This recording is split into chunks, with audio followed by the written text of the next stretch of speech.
He's one of the most beloved figures in our community, and he's recovering after a health scare that nearly claimed his life. Tonight, Rev Lewis Macklin is talking only to 21 News about what the road ahead of him will look like. Our Chris Aronelli is here now with the story. Aaron, good evening. Yeah, just a couple of months ago, even Reverend Macklin himself wasn't sure that he'd make it. But with a heavy regimen of medicine and therapy and his wife Dorothy by his side, he's working his way back to his old self. God is not unrighteous to forget our labor of love that you minister to the saints.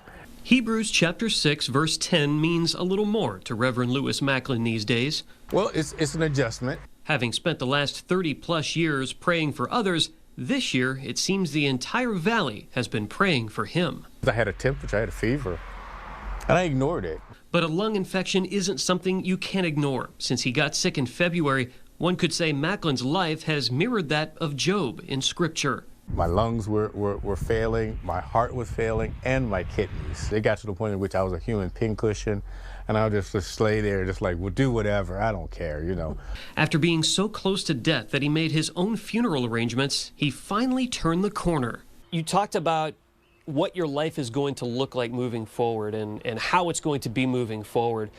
Describe that for us. What is the day-to-day going to be like for you, and what is the prognosis like for you? It's hopeful, but I also realize that because of the nature of what I'm dealing with, there may be more procedures and more hospitalizations in my future. But for now, Macklin is set on making the most of his second chance, and he knows he's not doing it alone.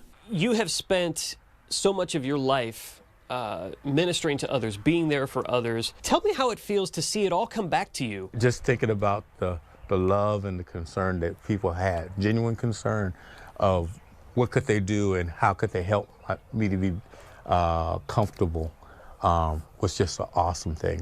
So too has been his recovery, a recovery that will surely allow him to continue the work in Hebrews chapter 6, verse 10. I'm learning how to do a lot of things that I took for granted. Ministering to the saints.